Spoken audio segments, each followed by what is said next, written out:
110. Joining me now is Keith Wolahan, Liberal MP. Keith, good to see you as always. Do you welcome the scrapping of Direction 99, and how much confidence do you have that this will actually make a difference? I feel like this is a movie we've seen play out again and again and again. And in the interests of Australians and the national interest, I want it to end. I think we're sick of the sequels. So we now have Direction 110.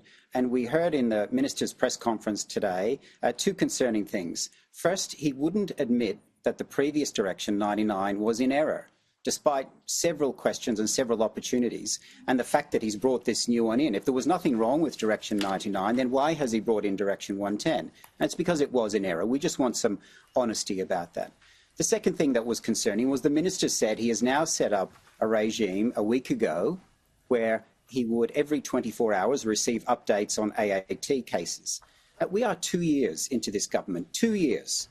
And it's only a week ago that the Minister has set up a system that gives him updates. We have ministerial responsibility for a reason. You would expect that the Minister, at the very least, would be getting regular updates.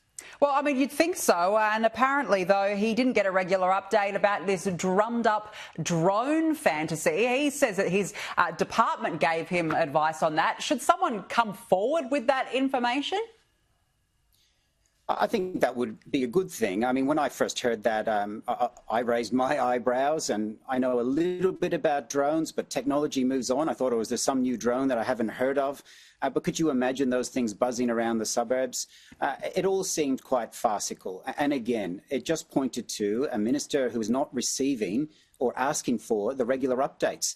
This isn't about left or right wing. This is just about competence. And competence is required in this portfolio more than ever. And competence starts with paying attention to what's under your responsibility.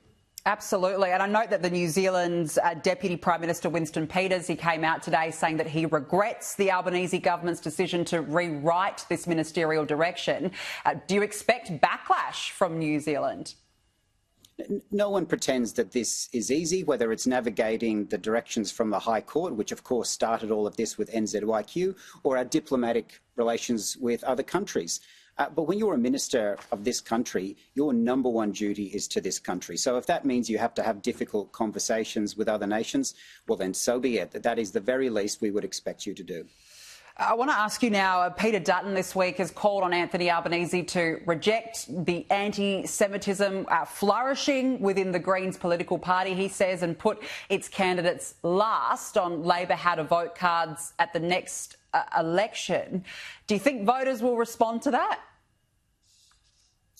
Decisions of preferences are always for parties, and that's what the Prime Minister gave in his answer. But we have seen in previous occasions where sometimes an issue is so important that leaders show leadership. And that means when you've got a choice between your own self-interest or your party's self-interest, and you've got a principle at stake, so power versus principle, leadership is about choosing principle. Principle over power.